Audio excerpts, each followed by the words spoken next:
The rare glimpse inside the mind of a serial murderer. The BTK killer terrorized Wichita, Kansas for 3 decades. Now, in a jailhouse interview, you'll hear directly from him how and why he committed these gruesome crimes. Here's Dateline NBC's Edie Magnus. BTK seemed uncatchable.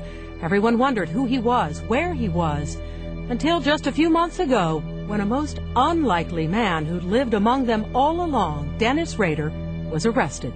I am BTK. Yeah. I'm the guy they're after, 100%. This interview, obtained by Dateline after it was done, was conducted by a Harvard-trained forensic psychologist, Robert Mendoza, who performs more than 100 evaluations for criminal and civil cases each year. He was hired by the defense team to assess Rader's sanity. I got this fantasy. I started working out this fantasy in my mind, and once that person become a fantasy, I could just loop it over. I'd lay in bed at night thinking about this person, the events, and how it's going to happen, and it became a real, almost like a picture show. You know, I wanted to go ahead and produce it, direct it, and go through with it, no matter what the costs were and the consequences. It was going to happen one way or another. No one knows for sure why Rader had to kill to fulfill those fantasies. In this interview with the psychologist, Rader dismisses each victim as a project. He says he'd begin by stalking. Stalking stage is when you start learning more about your victims, potential victims. Went to the library, I looked up their names, that address, cross-referenced, and called them a couple of times. Drove by there whenever I could. And each time he struck, Rader said he was armed with what he calls his hit kit. Your hit kit contained what? Plastic bags, rope, tape, knife, gun. All those wouldn't be in the kit, they'd be where I could have them in the house and gather them up. Tools that would come to define the work of BTK. The victims were often discovered bound with tape or rope tied in unusual knots. In his jailhouse interview, Rader blamed his murder spree on that mysterious force he has always claimed was way beyond his control, Factor X. Something that's, I use it, I actually think I'm maybe possessed with demons. I was dropped on my head when I was a kid. I've talked to some theological Christian people, and some of those people are really strong. They actually think, well, the Bible says that there's demons and within you or can come into you. That's the only thing I can figure out. I have, something drove me to do this. The normal people just don't do this. You can't stop it. I can't stop it. It's just, it controls me. It's like it's in the driver's seat. 10 innocent people murdered to satisfy the twisted needs of one selfish man.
With every passing day, we are learning more about one of the gunmen, Eric Harris, a young man with a hateful website. The latest on what investigators have turned up on him now from NBC's Roger O'Neill. Expressions of sympathy today where Eric Harris lived. A teddy bear left in his front porch, a note of prayers left in the mailbox, but also new questions. The Marine Corps confirmed today it rejected Harris's bid to enlist just 5 days before the deadly rampage. Could that have pushed him over the edge? The 18-year-old had passed 2 preliminary screenings, but on April 19th, the Thursday before the shootings, in his home on Reed Street with his parents there, he was disqualified. A medical reason, the Corps said. Sources say Harris was being treated by a psychiatrist and was on medication.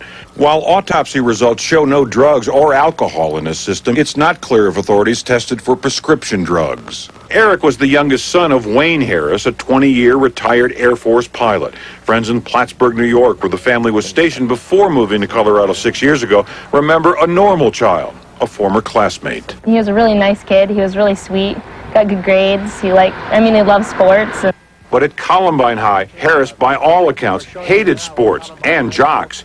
Aaron Cohn, a baseball player, said he didn't like Harris very much, thought he and Dylan Klebold had, quote, sick minds. They'd go around the hallway saying they were God. They knew the people thought of them as the low part on the totem pole, but they wanted to be on the high part. Matt Good and his mother Karen lived 2 doors from the Harrises. When they're outside, they never really ever talk to each other much. They're very quiet, very, people that really keep to themselves. Karen Good said she urged her son to be friends with Eric Harris. I'm glad for once he didn't do what I asked him to do. On a hill overlooking the high school today, 15 crosses, 13 for the innocent victims and 2 for the teenagers at the center of the shootings. Unusual perhaps because there are messages of forgiveness on their crosses too. This community, this nation still struggling to understand what led Eric Harris and his friend down such a deadly path. Roger O'Neill, NBC News.